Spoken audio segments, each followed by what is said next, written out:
What's up, everybody? Ryan Randall's here with my partners, Ryan Fisher, Jason Huang. Together, we are Airstrip Attack, coming at you live and uncut for our very first episode of Live, where we're going to drop all the goods, chat about our season, our events, all things half mile. And if you're lucky, maybe Jason will drop a couple nudes, but who knows, here or there. We'll figure that out. Plus, we're definitely going to be joined by some very special guests. This week, the one and only Myles Kerr, Gringotegra, straight from English Racing Pacific Northwest, coming at us. He's going to join us a little bit later.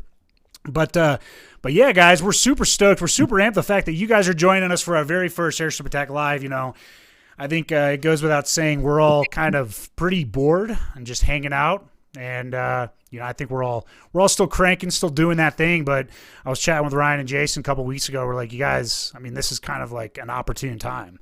So yeah, let's, without further ado, we got Jason Huang on the line, Mr. Ryan Fisher, both of our Cali boys, the counterparts, the Airstrip Attack. And welcome to the party, guys. What do you think? I think this is pretty cool, man.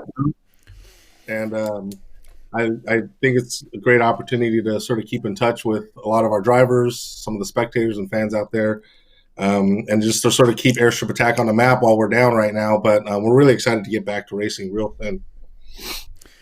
100%. So, that's kind of the name of the game of the stream is we're just looking to have some fun. We're just trying to be ourselves and kind of get some information out there because I know there's a lot of questions, especially circling around this COVID-19. What's going on with these events? We've already postponed. We've canceled one, postponed two. So the Airstrip Attack season is still fully intact at this point, but we're going to continue to work, continue to push information. That's what the stream's all about. So if you guys have questions, make sure we're coming at you live. We're on YouTube. We're on Facebook. We have Revolution. We have Shift Sector Facebook. We have Gringotegra. We're live on his Facebook as well as English Racing. Our official channel, though, is the Airstrip Attack YouTube page. If you guys head over there, you can also go to airstripattack.co/live, and there should be a chat box on there. So we're actually monitoring all that chat, and so you guys can talk directly to us. We're monitoring that chat live. At the end of the session, we'll do a Q&A for anybody who has any legit questions. We'll do our best to get some questions answered for you. So that's where you can find us. How do you define a legit question, Randall? Well, as long as you're not asking the question, Jason, that's legit. It goes through me. So basically, if it's someone that I don't want to talk to, then I'm not going to tell you the question. So I am the gatekeeper for the questions. That is Ryan Fisher, the professional corporation. So he's going to be a legit gatekeeper. I am a professional corporation. I'm not even a real person. I am just a corporation. So that's why we keep him around. He makes us totally legit. So yeah, this is our stream, Airstrip Attack Live, very first episode 1. Special guest Myles Kerr. I'm Ryan Randalls with Jason Huang, Ryan Fisher. Make sure you check us out on YouTube. Myles Kerr will be joining us in a little bit. There's his name, Gringotegra, and these are all of our Instagram handles if you guys want to check us out. So drop those out of there. So history of Airstrip Attack, Mr. Fisher. I know this is something that you're pretty good. You're pretty good at spouting this off. How did this all start? For those that are watching that have no idea what Airstrip Attack is or where it came from, drop some knowledge for us. Yeah, I pretty much have this speech down to a science now, as I've been telling it over the past 8 or 9 years a lot. So a lot of you guys probably kind of know the story, or maybe bits and pieces of the story. And so I figured, it could just give you a short 10,000 foot view of where we all started. And when I was a 17-year-old hotshot with a C5Z06, that I thought I was the fastest. And in my circles I was, and I threw on a used D1 Pro charger I found on the Corvette forum, took it to a shop that didn't know what the fuck they were doing, but I didn't know that. And eventually, after a blown motor and all the money I had in my bank account, I had a Pro Charge C5Z06 at like 18 years old, and was my only car. Thought I was the shit, and got invited to a group of guys in Mexico, which was Irvine and South Orange County, who would do, Saturday meetups. They do polls, mainly online. I saw these guys on the 6 Speed Online forum, posting videos and doing polls and doing runs. And me being hot shit, I thought I, should show them a little bit of some Merca up against all these 996 turbos and things like that at the time. So I went out and, what I thought was hot shit made me realize very quickly was not hot shit. And that a 600 wheel horsepower C5Z06 on shitty street tires that could only do 70 mile per hour rolls was not ideal for roll racing against 1,000 horsepower 996 turbos from first gear. So I learned real quickly that this was not my forte and how my car was set up. And so that kind of street racing world became we became a really close-knit group, and we became friends, and that's where Jason and I met. Jason showing up in his 996 turbo, smoking a cigarette at 4 o'clock in the morning was my introduction to a lot of the racing world. And, and then from there, we would have these weekly meetups, and Jason and I kind of just collaborated in the sense of we knew that there was something there. We had all these guys with sick cars, guys that would come out with straight piped LP 640s and stuff like that were wicked cars on the street. And we thought it would be really awesome if we could get all these cars in one place and take it off the street, find a legit place to just basically run cars out. And that started, with finding an airport in the middle of nowhere, which was in Trona. Shout out to everyone who was at Trona, OG Trona, first Airstrip Attack ever. OG. We really didn't know what to expect. It was a shitty runway out in the middle of nowhere in what looked like a Hills Have Eyes town with abandoned gas stations, abandoned motels. And that first event, we got about 80 cars. There was no timing. There was no, scores or anything like that. It was just kind of there for runs and whoever wanted to go fast. And even though it was basically a gravel dirt shithole of a runway, I think it was it Chris's Schweitzer car that won the event, an 800 wheel GTR won the event. And that was crazy at the time. And then, we found Coalinga and started hosting events at Coalinga. And then that's kind of where Randall's came in the picture, and he came out to one of our early Coalinga events to just cover it for revolution.com. And I'll throw it back to him to kind of get his thoughts on that, but that's kind of where it all started. And then when we collectively saw the opportunity to grow to other states and, go to Colorado and Oregon and Indiana and Kansas and Texas. And so that's kind of the quick progression of where we got to where we are. But, Randall's, what was your thoughts when you first came out to our Coalinga event, and stuff like that? Yeah, I mean, we started Revolution 2011, and over the course of like a couple of years, we covered a lot of events. The biggest events in the country, the TX2Ks, the import face-offs, the GTR Nationals, etc. And it's like, well, not GTR Nationals 2011, but basically the point is we saw a lot of really good events. And we actually saw, I think it was D-Sport covered your Torona event. Is that right? That was like one of your first pieces of coverage? Yeah, and I remember sitting there reading the article and being like, damn, what is this airport racing and what is this half-mile stuff? So the very next event, I remember reaching out to you guys, hey, listen, we're going to come out, we're going to cover it. And I got out there and I was like, damn, I was like peeled. I was like, this is big. This is going to be big, and this is something I want to be part of. So I remember going back to Colorado. Back at the time, I was living in Colorado Springs, and I was really good buddies with my boy Lincoln Floyd. Shout out to Lincoln, director of development for the Pikes Peak International Hill Climb. And if you guys know anything about the hill climb, they're like really well situated. I mean, it's over 100 years running in Colorado Springs for Pikes Peak. And we started working with the Sports Corporation, Tom Osborne, and worked with the mayor, Colorado Springs at the time.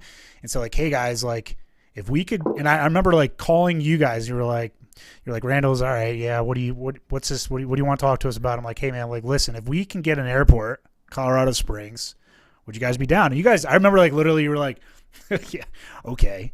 I think Jason like literally just, I remember him laughing through the phone at me. He's like, yeah, sure. Randall's like, if you can get Colorado Springs Airport, yeah, sure, we'll come out there.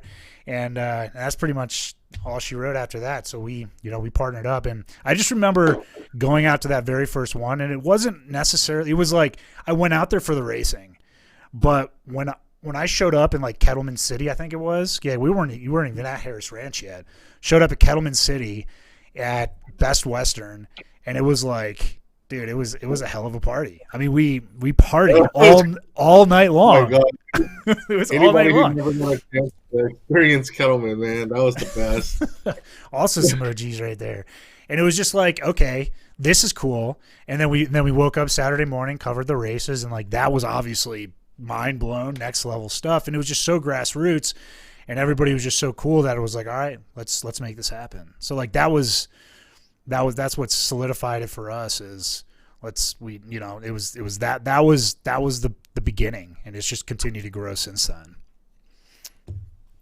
I think, and that was a big part of how it all started was, we were just a bunch of hoo-has sitting in Kettleman City where we rented out the entire hotel, and we're doing burnouts in the parking lot and rev contests at 3:00 in the morning and burnouts down the street. And like, it was a shit show. I mean, even, someone on our team may have slept with the front desk girl at that hotel in the backseat of a car that weekend. Was that true story?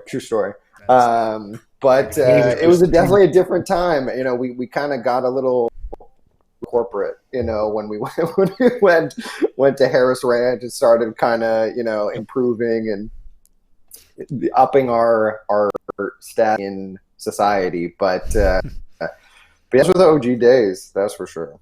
But anyway, so yeah, I mean, that's, kind of where it got us to, this collaboration and our partnership to start growing. And, I know a lot has changed over the years. And so, now I think our 2020 season was we intended it to be, our biggest season yet. And then obviously COVID came along and chopped us a little bit, but Jason, can kind of chime in on what, our intention for this season was. I mean, we talked a lot about it. I just don't know if everyone really understood sort of the direction we were going with Airstrip Attack as a season. But, obviously for the guys who race, either one or two or three of our events, we really pushed hard this year for a season points, basically a season points series. So if you're in rear-wheel drive or two-wheel drive class or all-wheel drive or sedan or NA, you could accumulate points by finishing. You don't have to win. You just have to get points by finishing in the top 10. And each event, those points carry over. And if you race enough events and your points and put you on top, you will win a significant amount of money and also product from the participating sponsors. So this is a way for us to not only expand and add more events across the country, but also to get some of you guys to travel with us. Obviously we know all of our drivers, and we love seeing you guys every race event.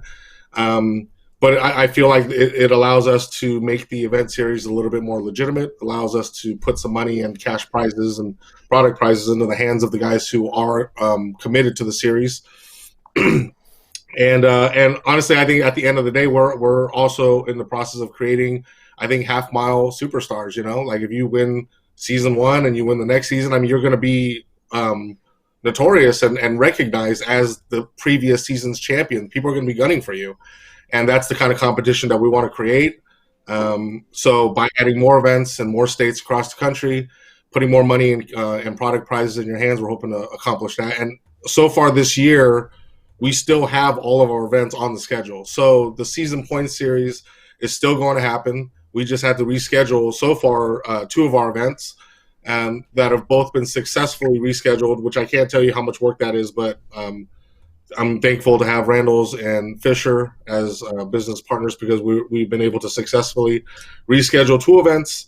And I know, so right now we've got Pikes now as our first event on the schedule, and then we've got the rescheduling of Kansas right after that. But, just ask us questions if you guys have any, but pay attention to what we post. We want to give you guys these points. We want to give you the opportunity to win money and to become the inaugural season Airstrip Attack champion for your class. So, I mean, not to mention the fact that, that's one of our biggest updates was our point series. And it all kind of came down from the fact that we went from Neverlift, Coalinga, Pikes, and Indy to we added South Texas, North Texas, and Kansas all in a single year. I mean, really, because Kansas, we tried last year, obviously got rained out, tornadoes and the hurricane and everything. But, I mean, that was a massive jump, especially for Revolution Shift Sector. We went from Pikes and Indy to adding 3 additional events.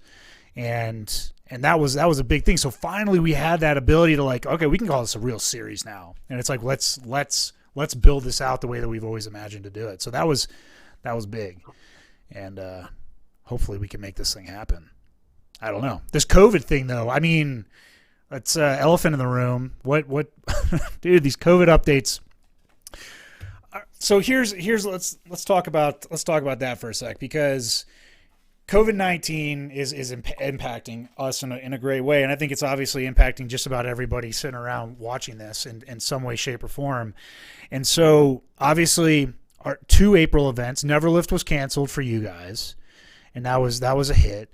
And then South Texas and Kansas were both moved. Fisher, what was Kansas went to July? 18th and 19th, I think. And then we pushed South Texas all the way into September 5th and 6th, Labor Day weekend, I believe that's what that is.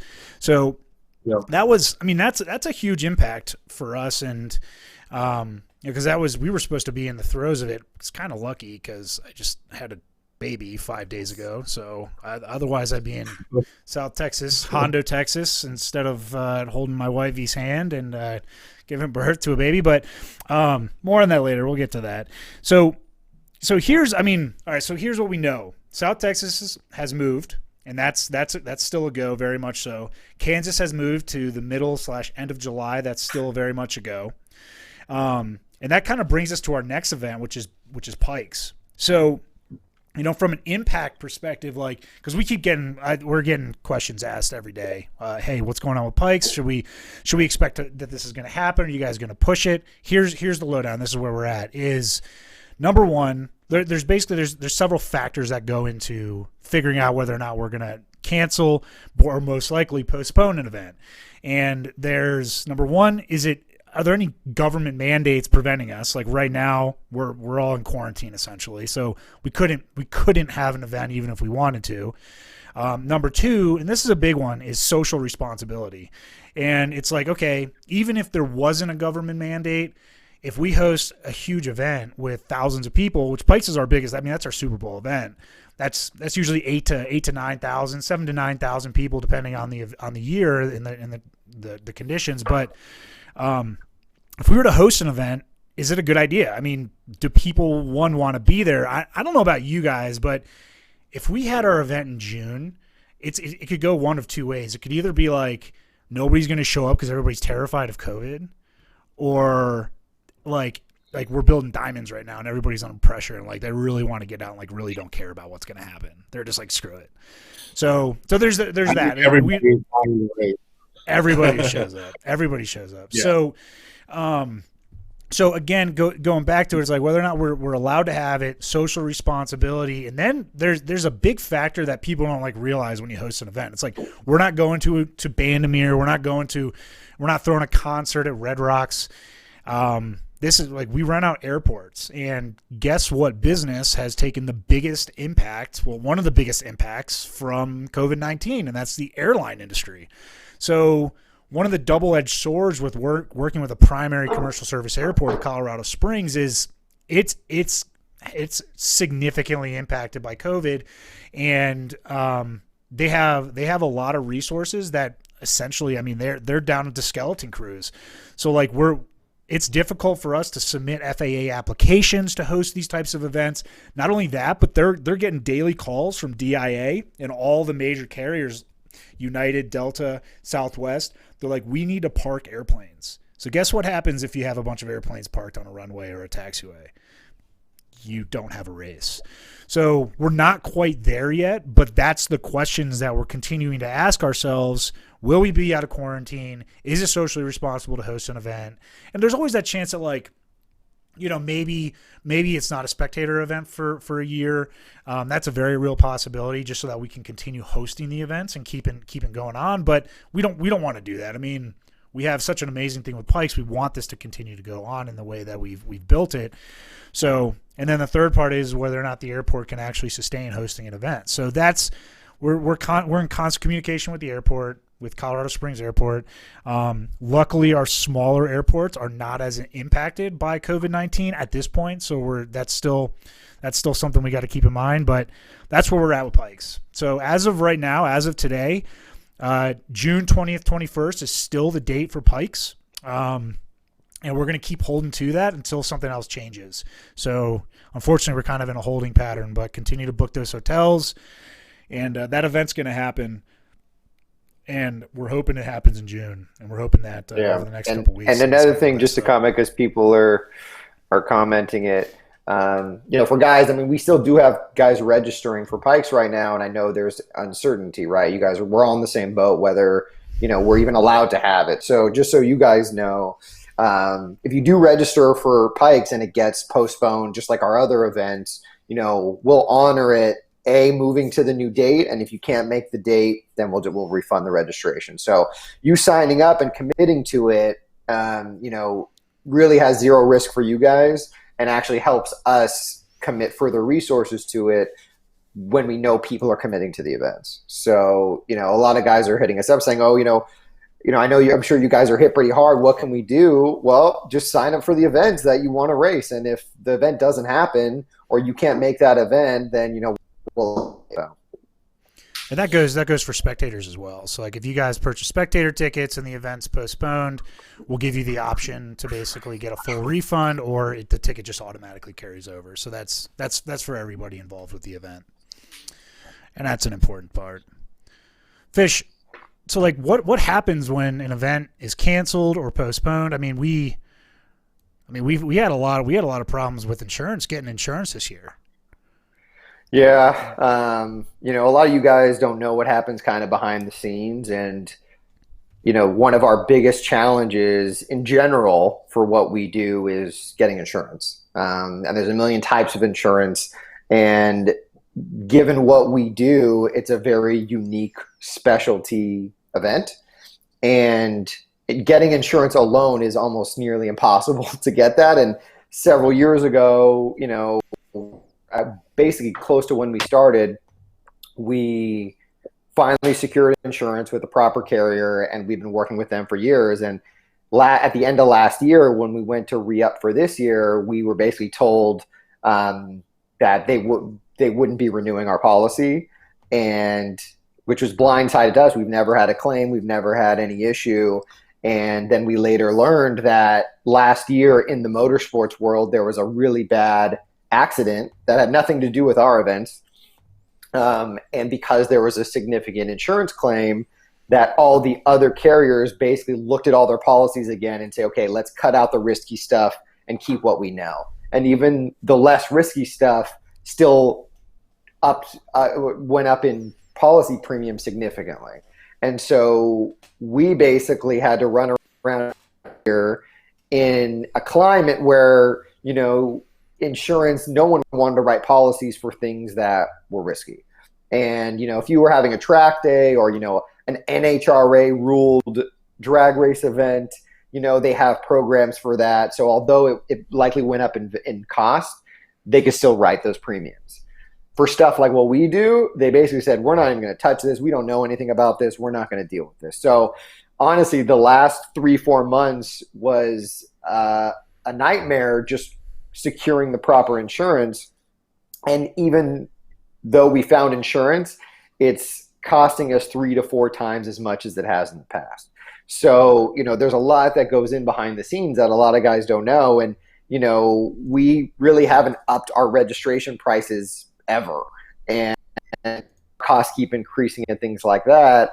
And when something as big as insurance, triples in cost for us, it really, starts to put the hurt on a lot of smaller events because, a couple $1,000s more here, a couple $1,000s more there in events where there's not a lot of profit to begin with. And we're just doing this because we, enjoy the events and try to run a profitable business with it, really hurts those events. So we're just thankful to have got insurance and, for us to be able to continue doing the events we do, they need to be big events. They need to have people sign up. We need to get people registered. We need to get people racing because if there's not enough people racing or showing up to these events, then the costs prohibit us from doing the event.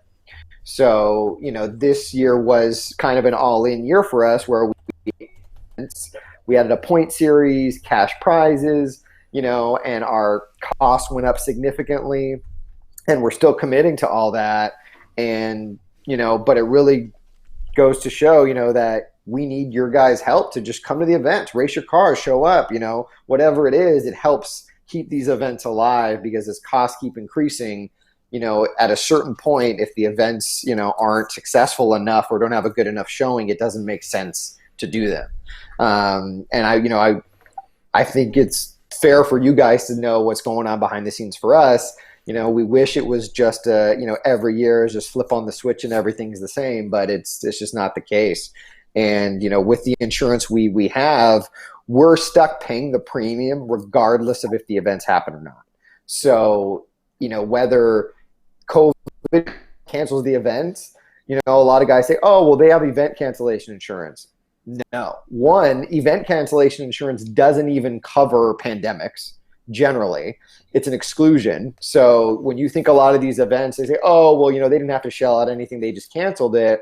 It's not the case. A lot of these guys, like TX2K, I'm sure Streetcar Takeover, a lot of these events that are in the same boat as we are likely facing the same costs and expenses as we are. And so, it takes education for everyone so that you guys know that when we have to cancel or reschedule an event, there's money that's just gone, marketing dollars, deposits on equipment and rentals and insurance and things like that we still have to pay regardless of whether the event happens or not. And so, when you guys are seeing other organizers, not even just us, having to cancel or postpone events, keep that in mind. It's not, well, a lot of you guys go, oh, well, that's lame. You should have had the event anyway. Well, one, we're not allowed to. Two, it's not the right thing to do. And so, we're kind of doing our best to make lemonade with the lemons that are left over and rotting. So,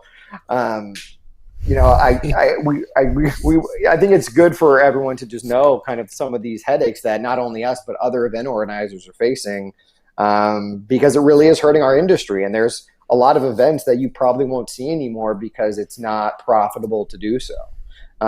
But we're still committed to this season and we still want to keep it going. And as long as the events, are sustainable and people show up and race and continue, then we'll keep doing it. So, all we can say is support the events. If you want to have race events, go race them, because if you skip this one or skip that one or, you'll do it next year, they might not be there next year.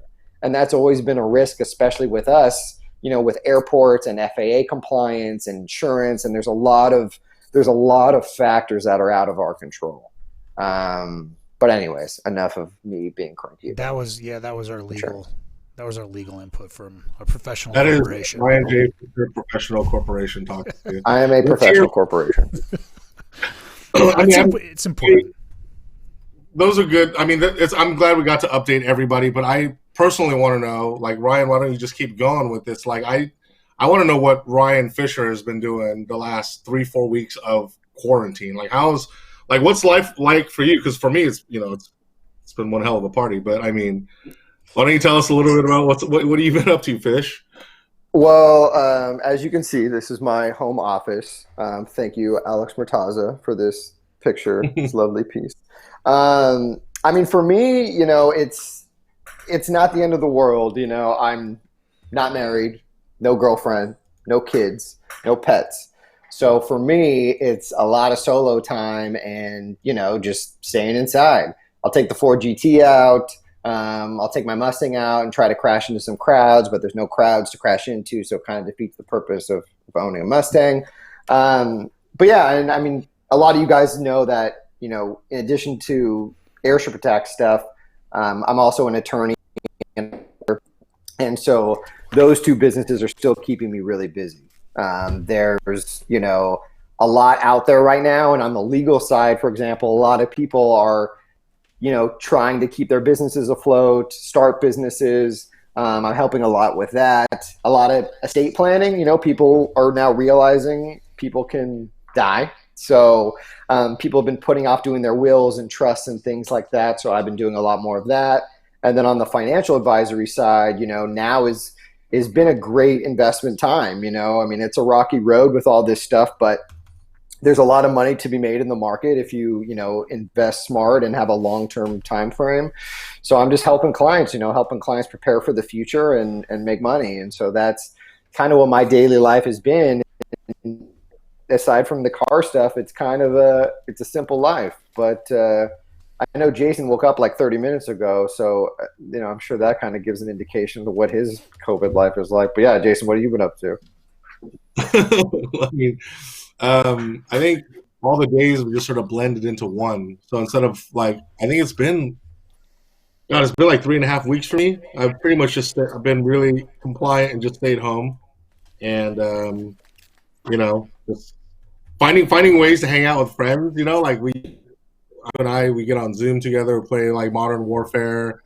Last night I was up till like 4 in the morning playing poker online with a bunch of friends. We play for a little bit of money, but we play so yeah, I just did wake up right before this, so I'm sorry about the sunglasses, but you don't want to see these eyes right now. Luckily for me though, actually, so the first couple of weeks, it was literally from day to day, I couldn't even remember what day it was half the time. And then like a week and a half ago, Caroline, she started making some masks, and she also has an Etsy store. She sells some masks. She got overwhelmed by the demand. So I actually been sort of helping her, which is good because it gives me something to wake up to, something to do, which is, I think. So I've been helping her get product out the door. And it's really, it's been nice to start doing that. So it's like the days are starting to come back to me a little bit here and there. What about you, Randall's? Randall's big news. I know he already said it, but I mean, tell us. Yeah, I got second kiddo live and in charge. She's little Ariana L. Randalls came to us about last Tuesday. So 1 week. She's like officially 1 week old. I think it was actually on Thursday, but that's exactly what happens. All of that time blends together. And I don't know why I decided it's a good idea to put together a live stream like this when you have a young buck, but man, it's weird because this COVID things, people are like, yo, that's got to be really difficult. But honestly, it seems like it was like an excuse to have a baby and just like get after it. Like, I mean, baby's going to come whenever baby's going to come, but it's kind of been a blessing because it's been like kind of an excuse just to step back from everything and just kind of just focus on what's going on. So that's cool.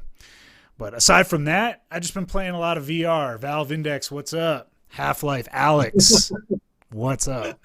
Literally, I mean, I don't know how I find time for that with a kid and everything. God bless my wifey. But that is the best video game I've ever played. And VR, I mean, I'm serious. That game has absolutely ruined it. Shout out to my boy Steven for hooking it up and pointing me in the direction of it. But VR, I didn't think it was like there yet.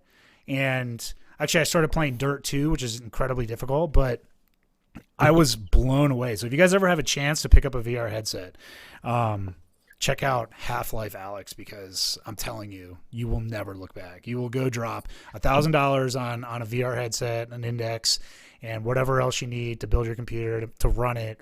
But it is like, it's for real. Alex for the win. That's right, CJ. So, by the way, Rando, you're getting a bunch of congrats on the babies. We got Tyler from Warrior Breed and Indy. We got CJ You see, everyone's all about the baby, the Airstrip Attack baby. Yo, All about the baby. she's real. She's already making turbo noises. There's going to be a bunch of Corona babies in 9 months. I guarantee it. I mean, what else is there to do? Let's be real.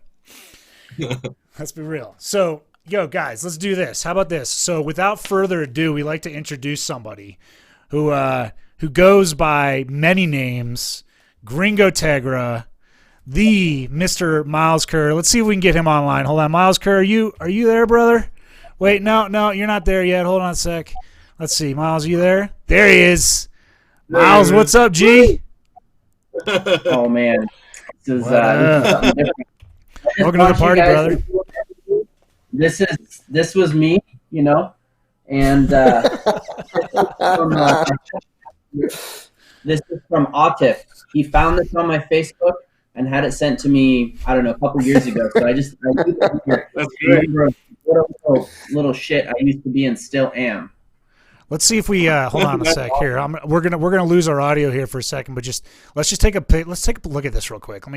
This is Myles as a child. Here we go.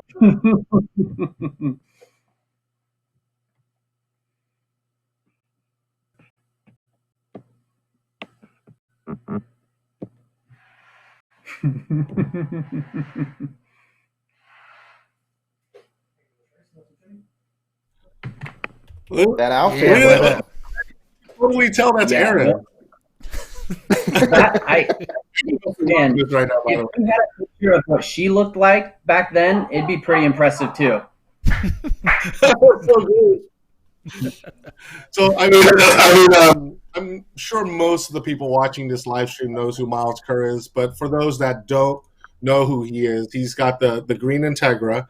It's the fastest half-mile front-wheel drive vehicle in the world. Myles, what's your best trap so far? 213.98 so far. 213.98. How many cylinders? 4 of them. Only 4 cylinders. For those that do half-mile racing, you can truly appreciate how fast that is in Integra with 4 cylinders.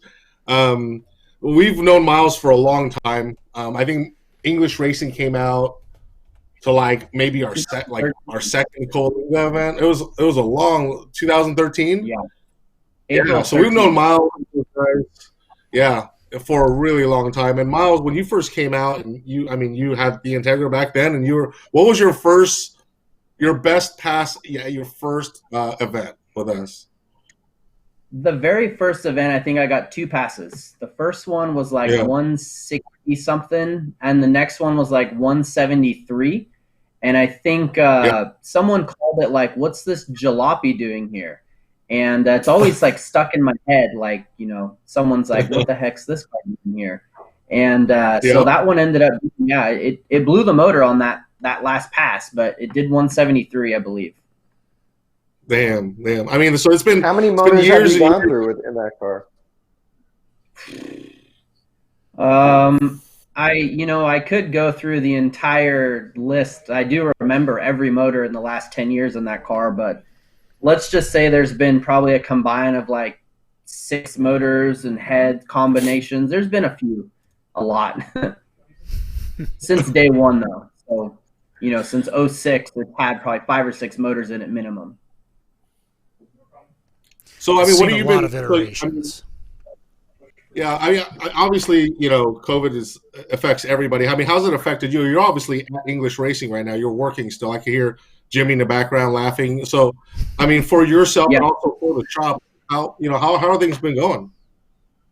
So we're continue working. We kind of isolate the customers. We keep them away from us. And if anyone feels sick at all, they're home. They're not coming in. We're limiting any contact with customers that come in. But it's definitely that the phones aren't ringing quite as much. The scheduled appointments for being worked on the cars is down.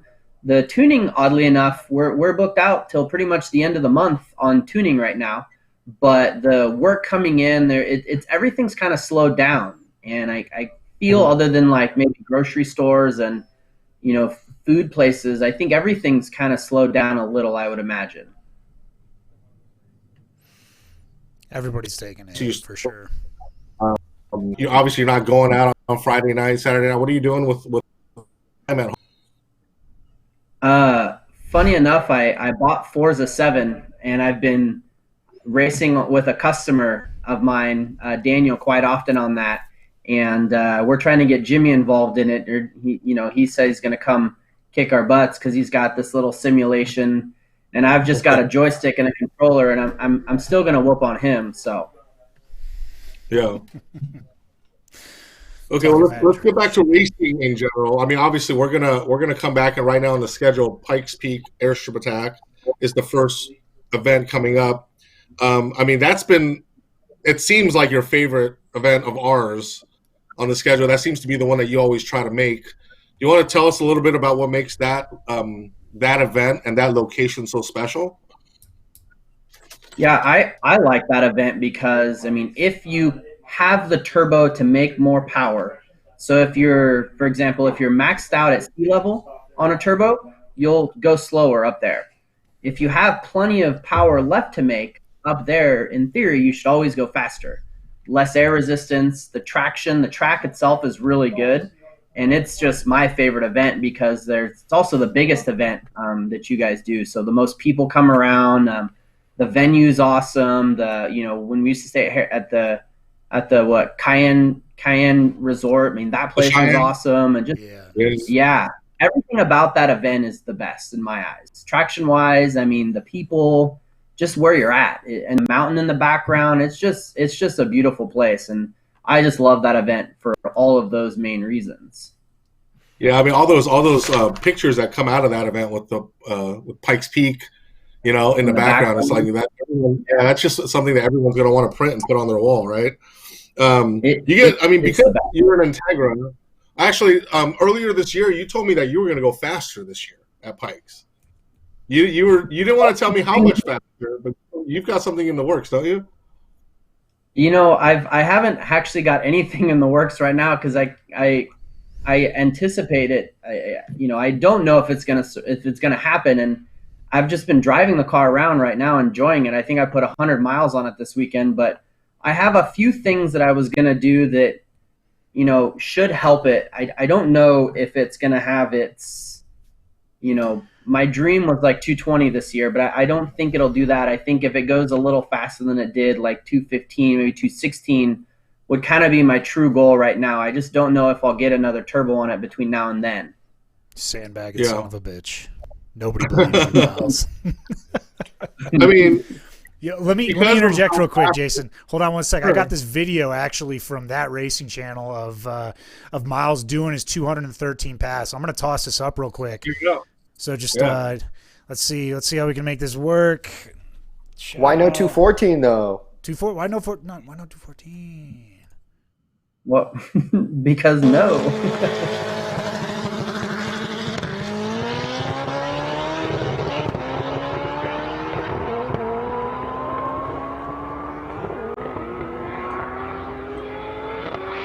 He's in it.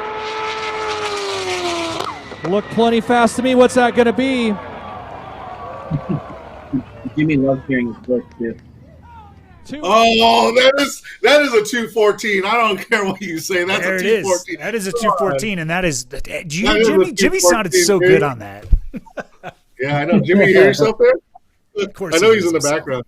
Yeah, I hear him. He's in the chirping. He's pretending like he can't hear anything. Myles and his car are really a perfect example of the progression of like someone who builds a race. Hey, Jimmy, someone who builds a race car. Because Myles could talk more about this because obviously he's a world record holder and he's got the experience to talk about it. But I mean, half mile racing is so different than just street racing, roll racing, quarter mile drag racing on a prep track. There's so many other elements that go into half mile racing that I think when people first start, they don't get. Like you can't just show up and say, I've got 1,000 horsepower. There's so much more that goes into a truly prepped half mile car. Myles' Integra is like a perfect example of that because you've done so much with aero on that car. And I mean, there's just so much more to it. Yeah, I think a lot of people consider it like pretty much driving the car on the street and how much power you can put down that doesn't have any, any rubber put down. Like slicks don't work. They're worse than they'd be anywhere else. Certain drag radials don't work very well. I think all of us has kind of come to the conclusion that either an R888 or like a really good, I think certain radials might work really good, but most of those cars, we're all running a dedicated road race tire of some sort. At least I know I am, and I've found that it works really good for me. And that car started out as we saw 173, and here we are. We've got 40 miles an hour on top of that, 40, almost 50 actually. Well, 40 something miles an hour. So it's been a long progression since day one, and I always try and every year I just change small things to try and get a better car and go faster. And no one likes to go to the same event and go the same speed.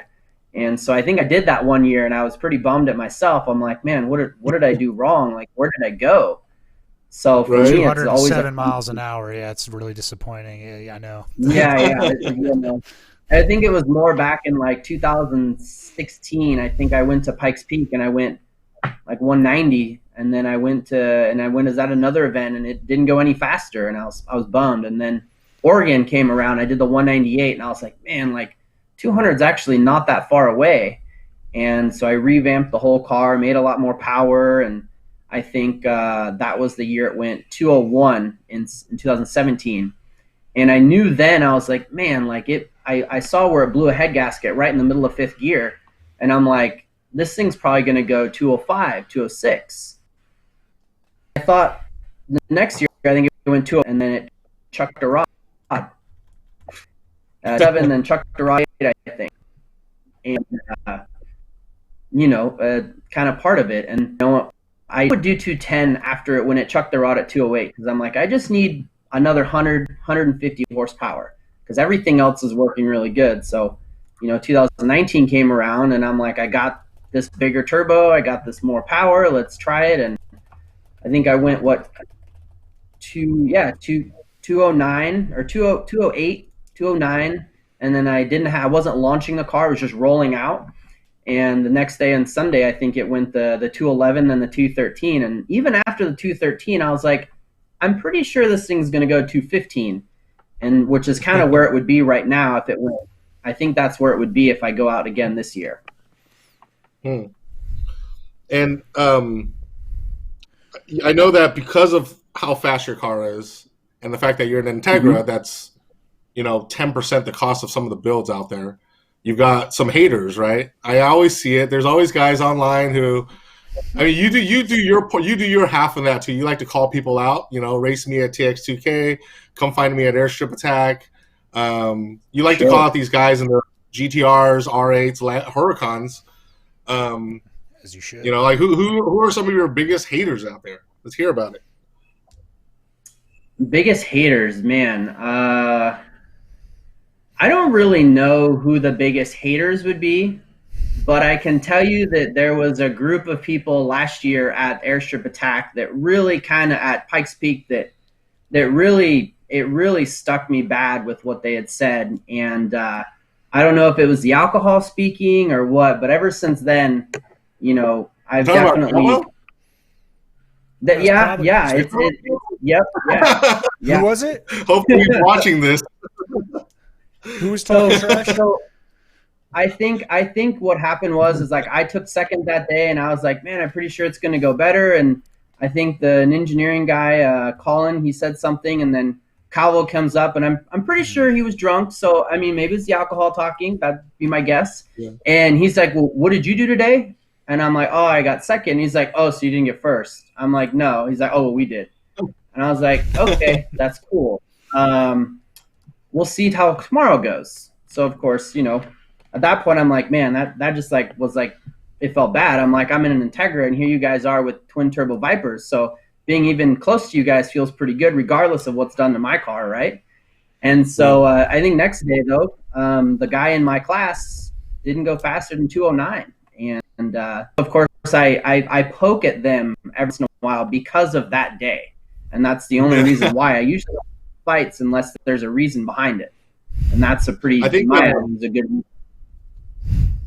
I think Calvo likes to talk trash, but he's, I think he just does it for fun.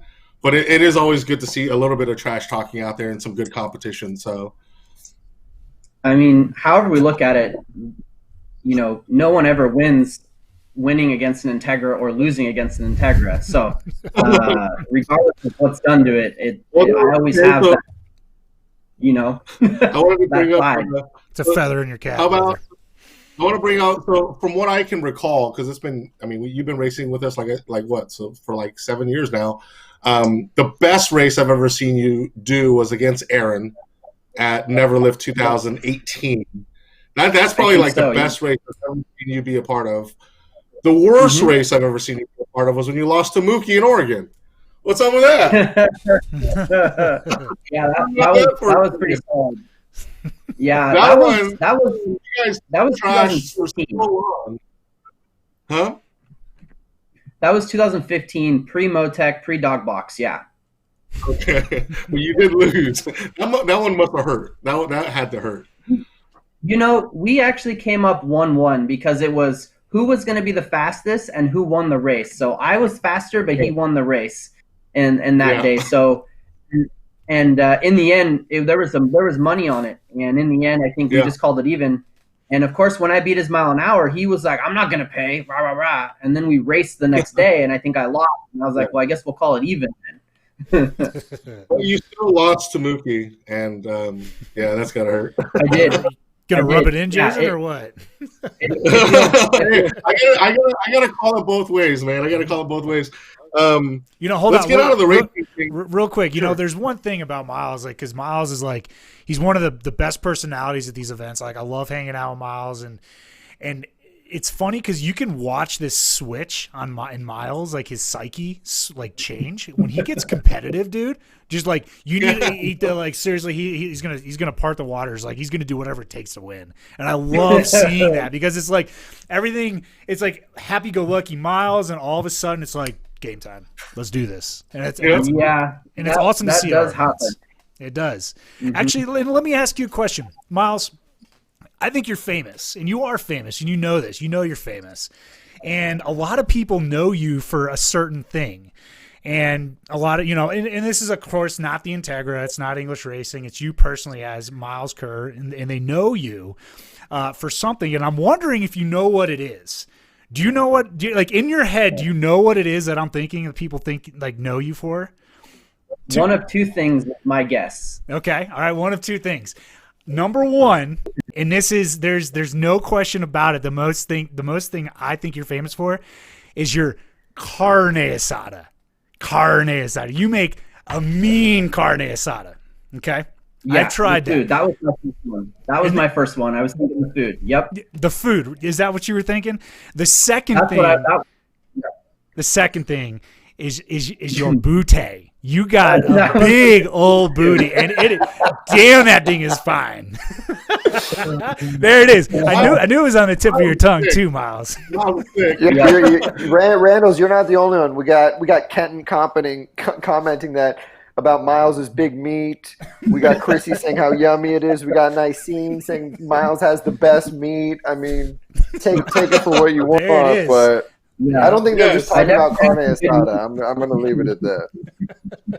Okay, so that's great, Randall. So it leads me perfectly into the next topic. To get away from the racing just a little bit. Honestly, I want to ask Myles, and I'm sure a lot of people wonder the same thing. You've been pretty much single the entire time I've known you. Now, I just want to ask you about that. Is it you're not interested in women? Is it you're too busy to have a girlfriend? Are you really weird about something that no one knows about until you get into a relationship? He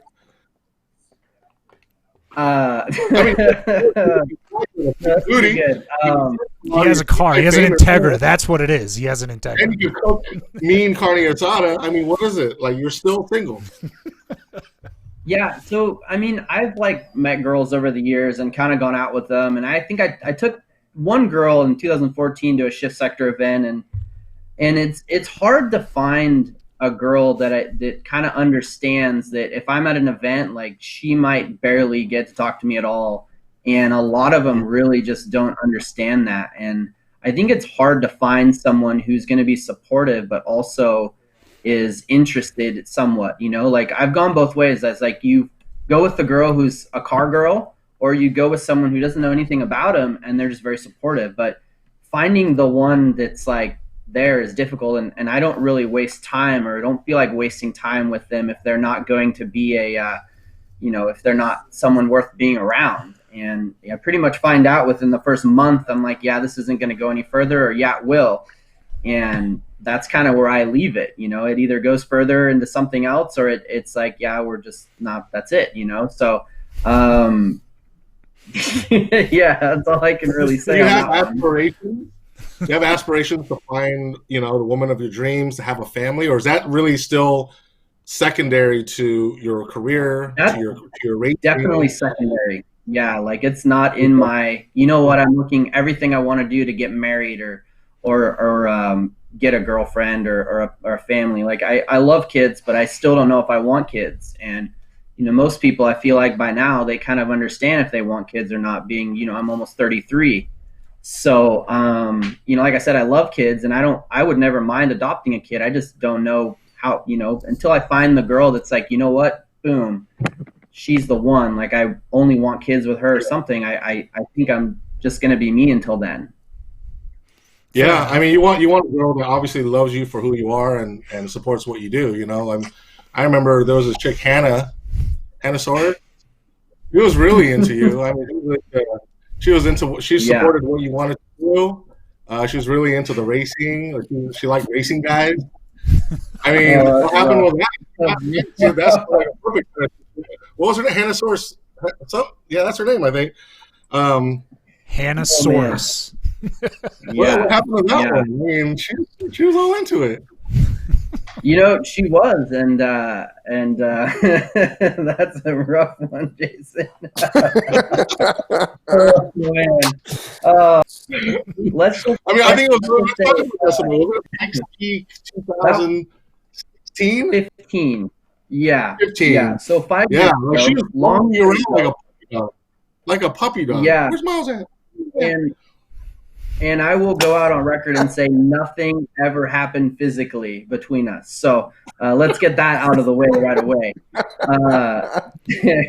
There may have been a picture that I sent, and this was back in 15. So let's just say I was a lot more dumb. Can we put it? I have it on my phone. Should I put it up? Yeah, send it over to me. I'll toss that up real quick. Oh my god. That'd be so bad. Anyway, I think I sent a picture just in the mirror, and it made it online once. And that was when that thing got online. I actually had a girlfriend, and it was a rough couple of minutes right there when it came up, and me having to explain what was going on here. Yeah, and I just kept getting.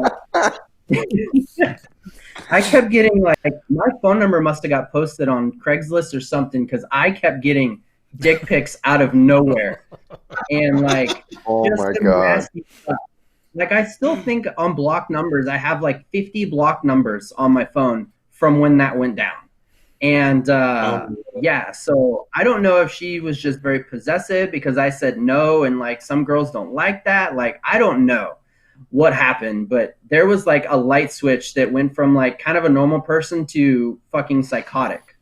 So excuse my language there, but it was pretty rough. Okay. Yeah, that was an interesting situation. I mean, obviously there's plenty of well, not plenty, but there's definitely car chicks, and she was definitely one of those, car chicks. Yeah, she was definitely nothing against her. It's just. That was a great situation. Myles Kerr, dude, you have more situation for Myles. Myles has more groupies than I think anybody in Airstrip Attack. I think a lot of groupies. I think it's true. He owns the fastest front wheel drive half-mile record, and also the record for most groupies. I think the groupies are guys and not girl groupies, okay? Like 100%. Like there's more guys that are interested in the car than there are girls, trust me. Well, girls, so, Myles is single, looking to mingle, and Airstrip Attack Tinder edition, right swipe on Myles. No, man. So Myles, what is so I mean, let's get back to sort of racing and what are your plans? You know, in the short term, in the next year or so. I mean, obviously you're going to try to go out there and get your 215. You already mentioned 220 is sort of a goal of yours. For 4 cylinders is just unbelievable. What else? You know, what other plans? I mean, obviously you're at English Racing. You've been there a long time. You know, what are your short-term goals here in the next year or so?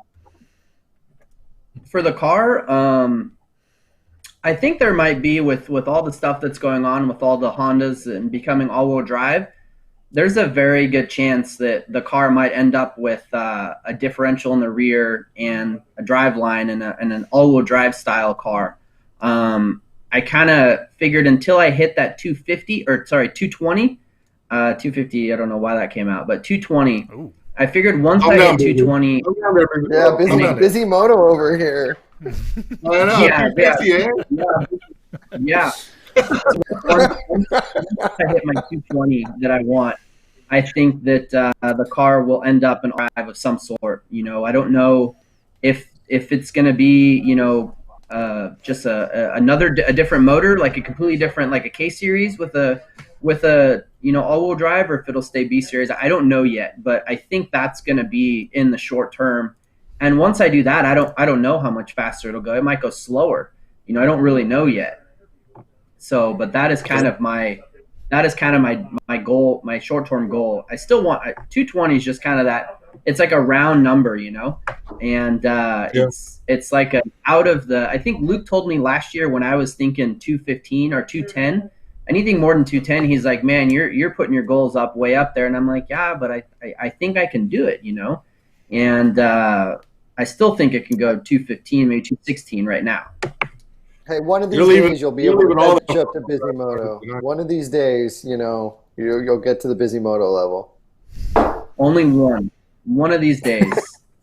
we need to have that shootout happen. We need Busy to come out. And I know Busy Moto. He's a really nice guy. I think just there was a lot of confusion there.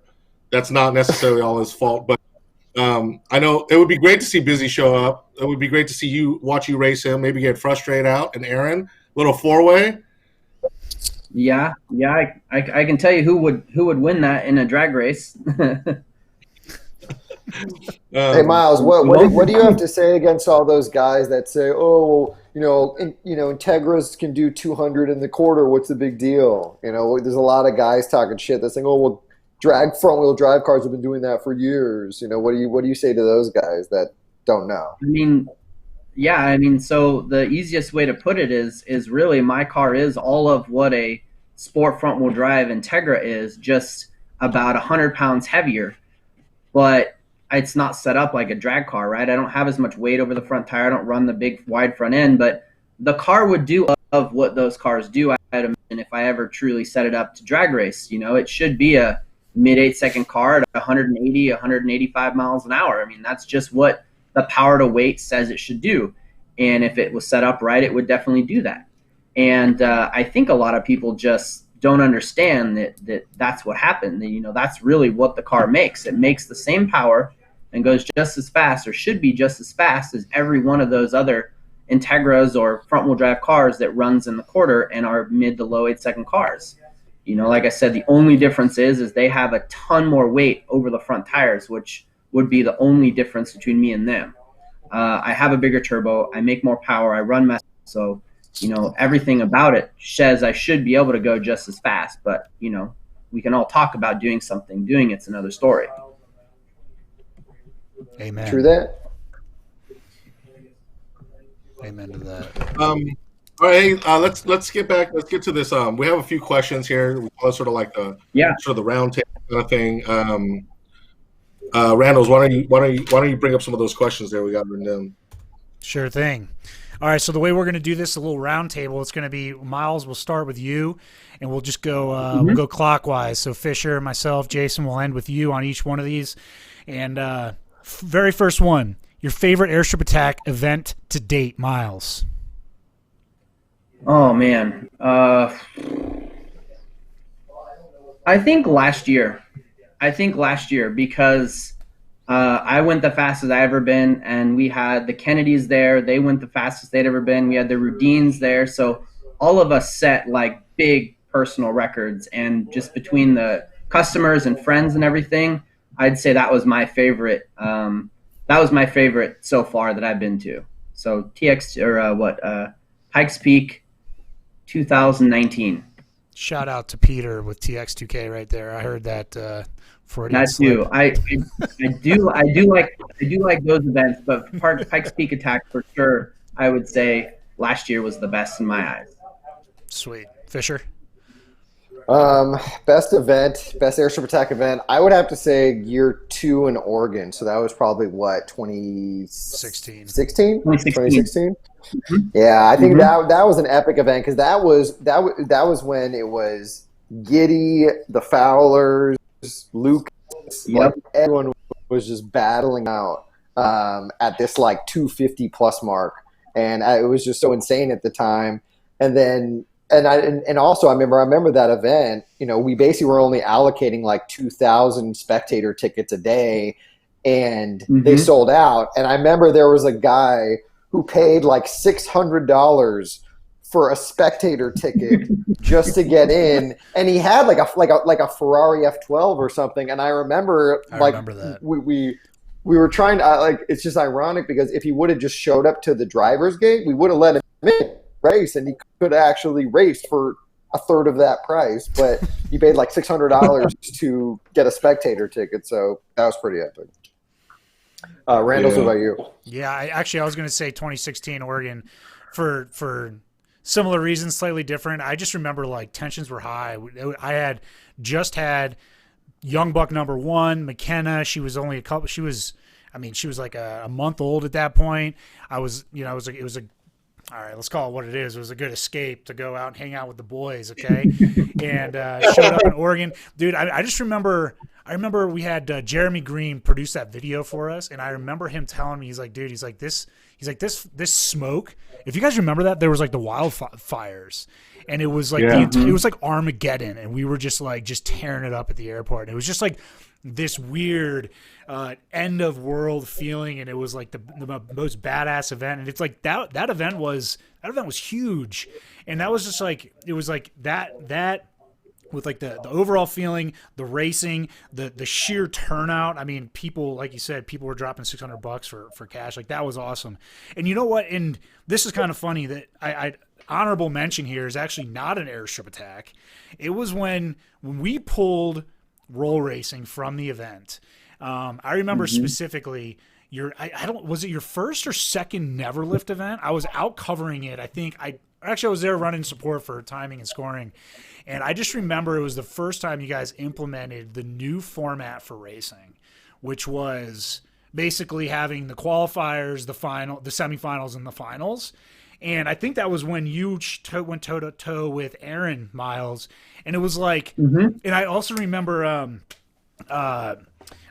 PRE and their whole team, and it was just like this whole new competition structure, and people were like, it was competitive. It was so competitive, and there was so much money on the line.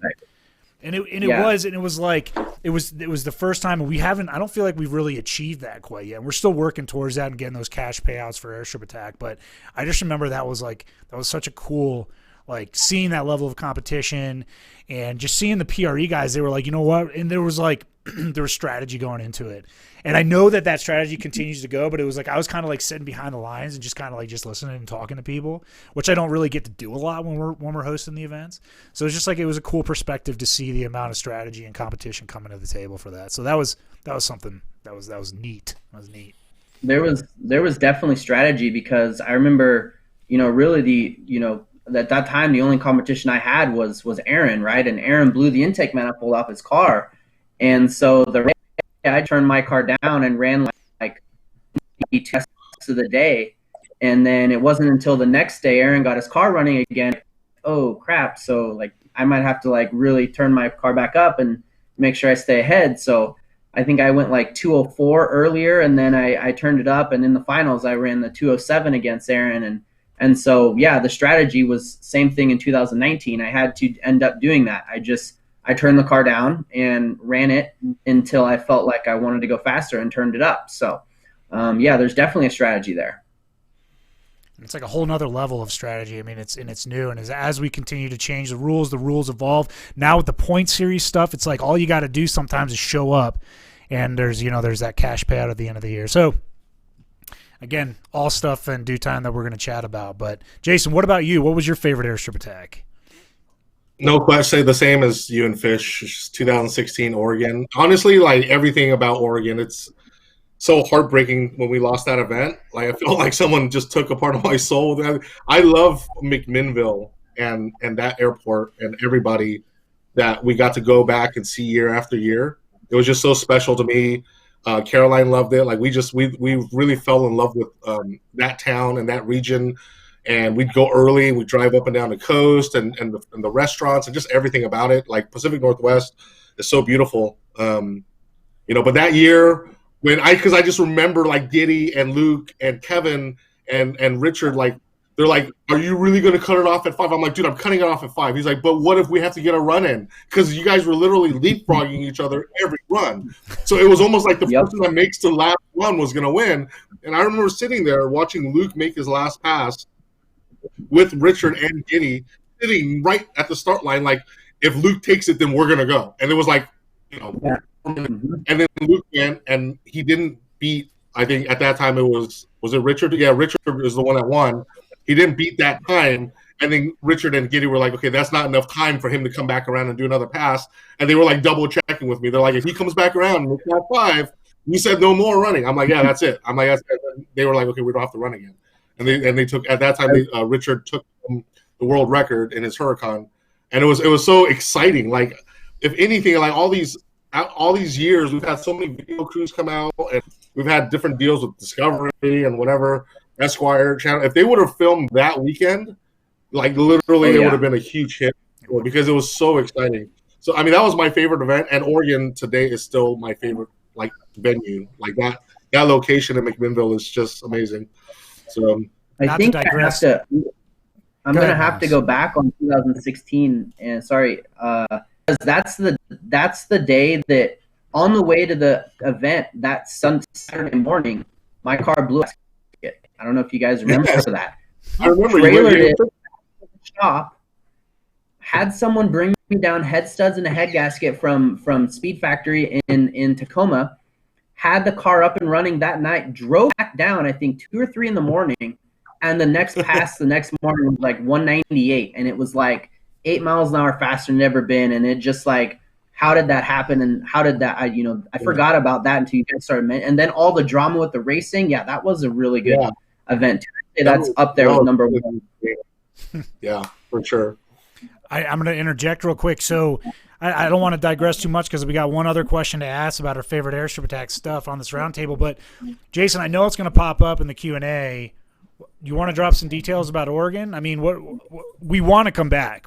We're going to make Oregon happen. Like, mark my words. Where are we at with it? So, I mean, with Oregon, we actually found a venue. We actually even came to Fisher went out and visited, and we found a venue with a runway that's really nice, awesome, like hotels, casinos, like just outside of Bend. They're doing some construction this year, which really interrupted, like there was certain dates that we wanted, and it just wasn't going to work out with the construction schedule. But we will be back in Oregon in next year. So that's pretty awesome. Yeah. So, I mean, that's our and biggest the reason constituency, that Pacific Northwest, right there, outside of California. Yeah, and I mean, we get hit up all the time. You guys asking, are you coming back to Oregon? Coming back to Oregon? And the truth is the FAA, basically drew a hard line and said we're not allowing any of these events in Oregon. They basically said they need to meet these special requirements, knowing very well that no airports met those requirements. So, and even then, we still tried again with McMinnville, and they still said no. But so we found a venue that should meet the things that we need it to meet, and hopefully next year, and if not, then soon after, we will hopefully be able to return to Oregon. So hang in there. We're trying to make it happen. We will that was still, like I said, almost collectively all of our favorite events. So, we definitely want to come back. 100%. So, so Myles, back to you. Favorite Airstrip Attack car to date? Should we make a caveat that it can't be your car? Yeah. Yes. Yeah, no, it's not my car. I'm trying to. There's always different cars, and I'm trying to remember like what was the car that was like, man, that thing was really cool. Honestly, that Skylark last year, that Buick, that's probably one of my favorite cars I've ever seen out there, because it's just, you don't see that kind of stuff, and then let alone you don't see how fast they are, or how fast it is to get a rear-wheel drive car to go 200. And that guy, those guys were just super down to earth, nice guys, and I liked that car because he did that whole drag week, and then he went out there and did the other event. I think that's probably one of my favorite cars out there. Shout out to Build Tune Race, James Shower and his father, and that Buick Skylark. Yep. That thing is nasty. Fish, what do you think? There's a lot of them. I would have to say Ross Fowler's green UGR Superleggera. I don't know if you remember that car. Dude, that car. I just remember that car, man. I was just like, that thing is the tits, like it's one, like just the green made it awesome, and then it being like a UGR, whatever, 2R, whatever it was. And I rode in that car. I did a ride along in that car. I remember to like 205, and I was like, this is a terrible idea. And because it gets to a point, and that's the fastest I've ever been in a car. And I remember it gets to a point when you're strapped in and you're like, okay, this is fast, and then it's like, okay, nothing happened. Like that's you get to that point of like tunnel vision of just like, okay, nothing blow up. But that car was sick. That was still one of my favorite cars. Sorry, Jason. Find another one. I there's like a lot of like high performance cars that I'm trying to think of, and it's like there's something about the visceral feeling of like who is it that brought out the Countach to California Airstrip Attack? Was it the Countach or was it the Diablo, the red one? You guys want to talk? I don't think we never had a Countach Diablo. We've had the LP640, Edmunds Red LP640 was out there. With like a full exhaust on it, and it was just it's like a straight piped rear wheel drive LP640. That's like an F1 car. Yeah, it just sounded so nasty, and it was that with like all the GT. Were they GT3 RSs that were like out in like massive numbers at California? I mean, that's like California's the one of because I mean, dude, they just sound so good, and they just put the power down and just like ripping through the boxes. So it's like it's just that feeling like you just like really. I mean, it's like that visceral feeling that you get in your stomach as you're standing there just listening to these cars rip, and like that's. I thought at a 2JZ BRZ that shows up at a lot of the events. That thing's sick too. That guy's name's Kyle. Yeah. Yeah. But that's fake. That doesn't count. That's not a real BRZ. It has a 2JZ in it. It's fake. I can't see the reason what I loved about Ross's Superleggera was he would just hot lap it, and it's just one of those things where you don't see a lot of cars going 200 plus hot lapping. Like they just have to ice it down, and they have to, and it was just, I think one of the first times I felt like I saw, it's ironic to say it now, and I won't go into details about it, but just that kind of reliability out of a 200 plus mile per hour car. Like you just don't see it. Usually it's like you see those cars run 2-3 times a day, and that's it. And that guy was doing like 10 in a row. And I was just like, how the fuck, how do you do that? But since I can't pick it, I will go with my deep-rooted the car that I've loved from day one, which was Armix 4GT Black Mamba. Every time he did a fucking burnout, and just the way it sounded, and just that car was always so sick, and it sounded so good with the turbos and everything. I know it's not the fastest car out there, but it looked so good and it sounded so good. I go with the 4GT. Really any 4GT with turbos is gonna be insanely sick. So that would be my car.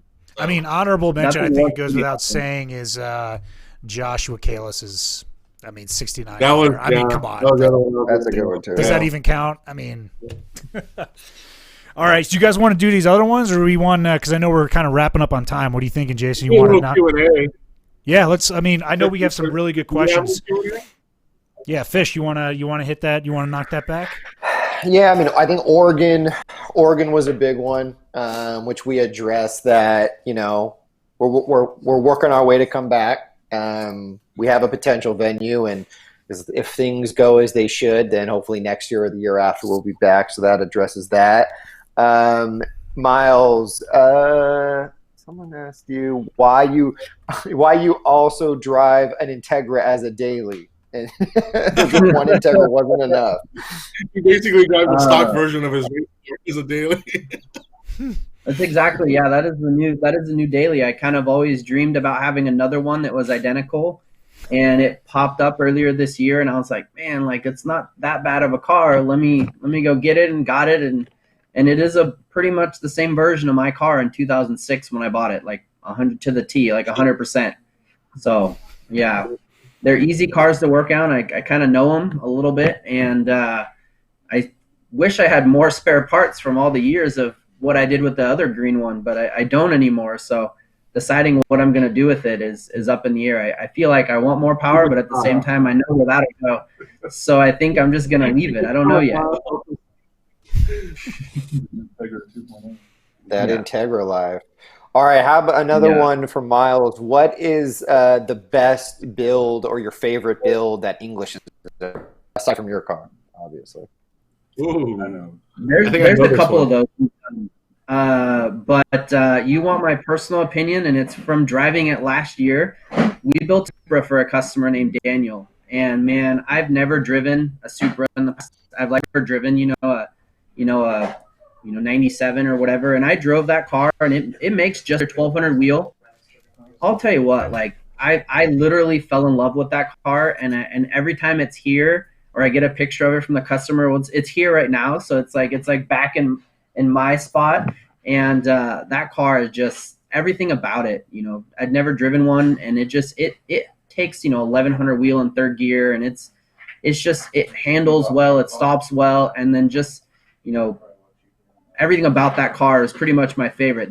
There's no doubt that like the Kennedy's cars, their car is also like way up there. But I'd never driven a Supra, and when I drove that thing, I was like, man, I understand what the big thing about those cars is after I drove that thing, and it's still one of my, if not the most favorite car I've driven. I made the joke about how I'd be the only car I'd trade straight across the Integra for. So.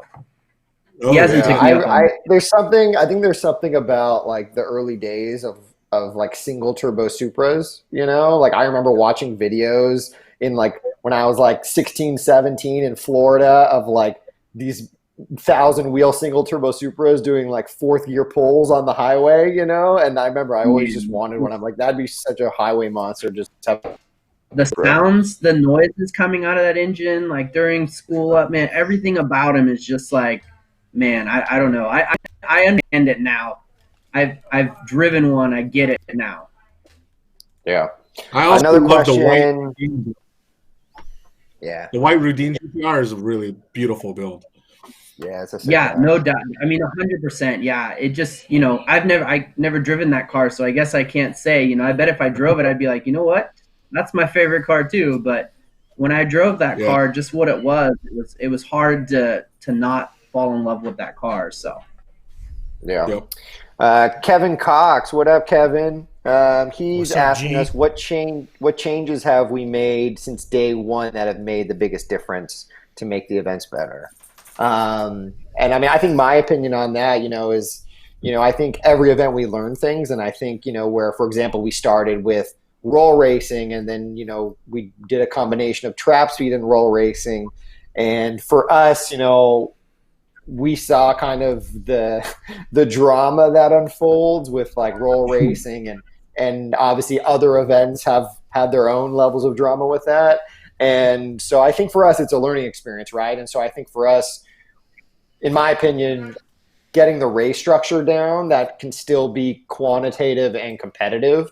And honestly, like I think our best structure is what we have now, which is trap speed, but in a way that you have to qualify. Your car has to stay together. You can't just go out the event, what are you guys' thoughts? What have been the best changes you think?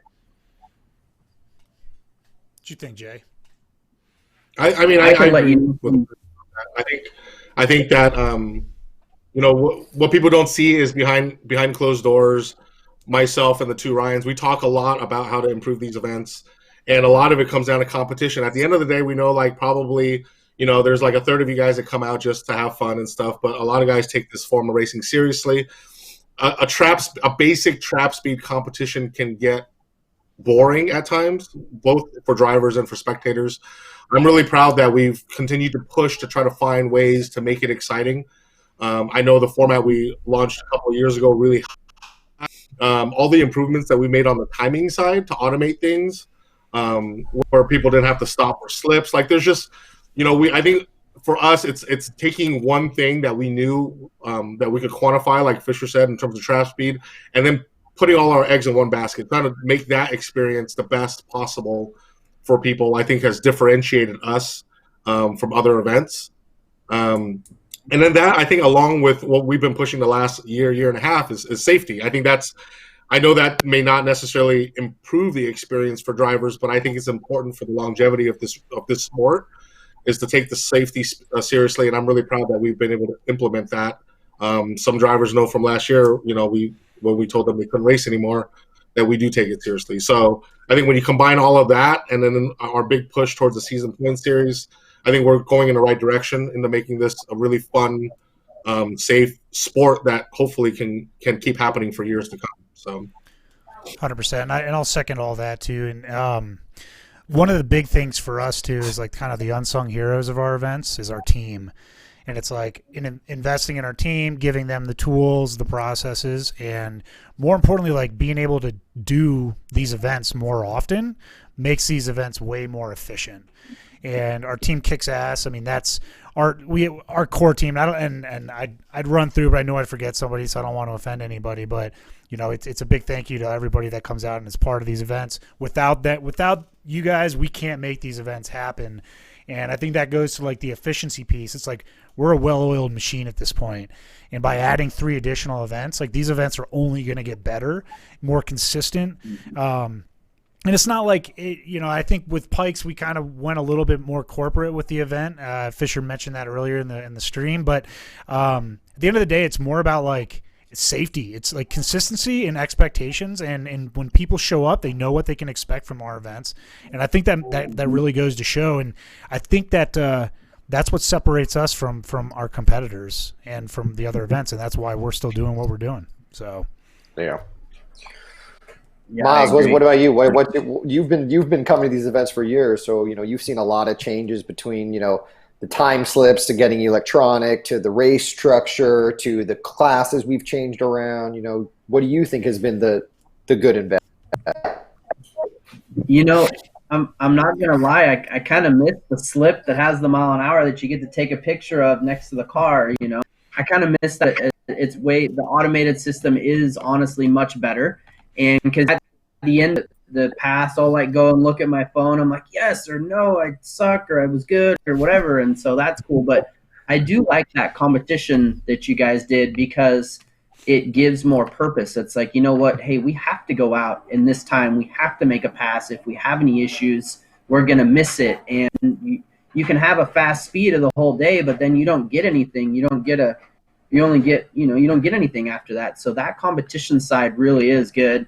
The roll racing was fun, but obviously it requires knowing what set it all up. Actually, Texas TX2K is probably one of the few ones that seems to set it up the best, and even then it's still not perfect, So, and I don't think it's ever going to be perfect until someone figures out how to make some app or I don't know what's going to happen, but to make that perfect. But I definitely agree that when you guys added the competition in 2018 was definitely a game changer for me, and I like that.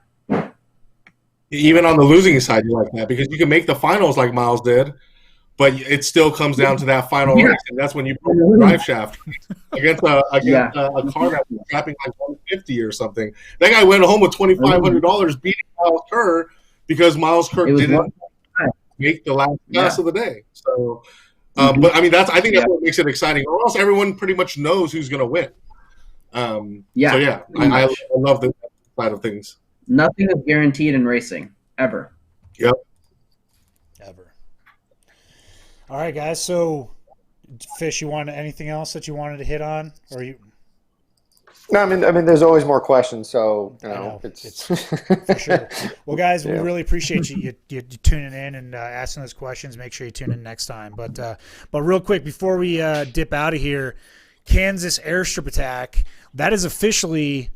I mean, as long as Pikes is still going to happen in June 20th, 21st, that's going to be our very first event of 2020, which is kind of crazy. Usually we have a couple under our belts by that time. But here we got Kansas Airstrip Attack, July 18th and 19th. You know, that event has been pushed twice already, and it's like we're just really itching to get that event off. Fisher, we never even posted the roster for any of the events really, but we need to do that because Kansas is turning out to be a hell of an event. I mean, Fish, we're like 80 strong already before we postponed, and obviously that's gonna like have an impact. But do you remember what we were looking like?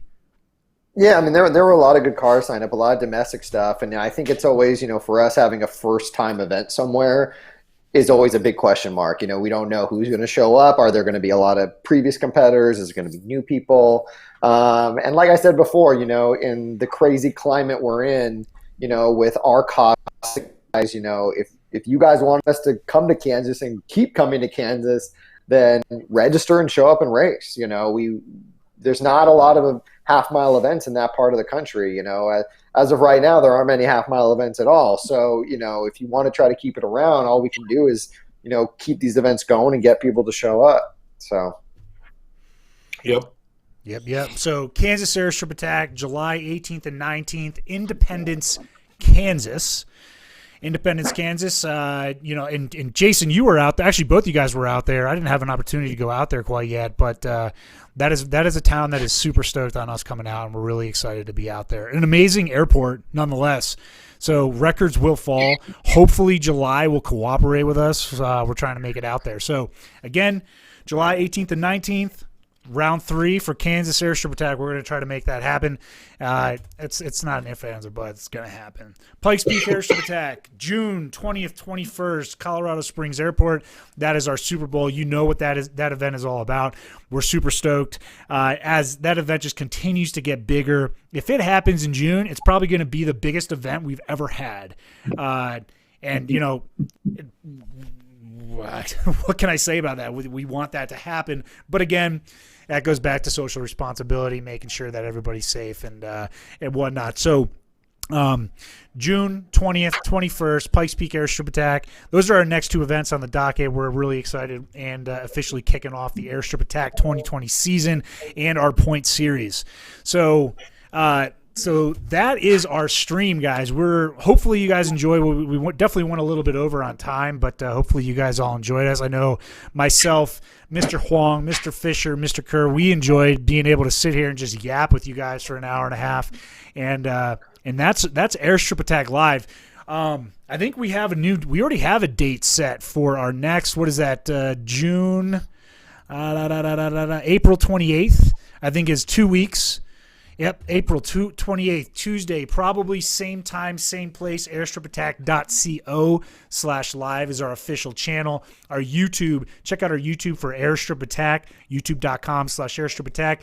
Of course, our socials, Facebook and Instagram for revolution.com, as well as Facebook and Instagram for Shift Sector, the one and only. So tune in next time. Tuesday, we're going to continue, and this is kind of like we had a lot of housekeeping to do, introducing the stream, but I think Myles Kerr showed us what we can do with that carne asada, and at the end of the day, it's like this is what we're just here to have fun, shoot the shit. I think I'm gonna make Jason bust out the bottle of Jack for the next one because we need to get him all riled up. What do you say, Jason? We make that happen? I am totally down to do some shots with people on the next live stream, as long as Kevin Howarth brings the bar table because he's going to be our guest. Kevin Howarth, Underground Racing, our guest, April 28th. We're gonna talk some shit. We're gonna open him up and see what's inside. See what we can get extracted out of him. Bring the bar towels. I'll bring the bottle of Jack. Done and done. The bar is dirty, Kevin. 100%. All right, guys. So April 28th, live stream, Airstrip Attack Live, coming back at you. I'm Ryan Randalls, your host, along with, all of us are hosts. I'm Ryan Randalls, along with Jason Huang, Ryan Fisher. Together, we are Airstrip Attack with our special guest, Myles Kerr. Thanks again for everybody coming in. Honestly, we can't do this without our sponsors. So just real quick, Garrett, Turbo by Garrett, Advancing Motion, Honeywell, CSF Radiators, the ultimate performance cooling, Ignite Racing Fuel because everybody loves ethanol, Brixton Forged Wheels. I think we're still running a special on wheels, right, Fisher? So if you guys hit us up, we got a discount code for you on them, Pacific Sun Financial, because we all want to be rich, right? So there's that. So huge shout out to our sponsors. Thanks again for making this happen. And as always, we always have room for more. This season is going to be huge. This live stream we're really hoping takes off. Again, we're just trying to talk some trash and have some fun. So I'm Ryan Randalls, Jason Huang, Ryan Fisher, special guest Myles Kerr. We are out, and we will see you guys in a couple of weeks. All right. Talk to you guys soon. Guys, thanks for having me on.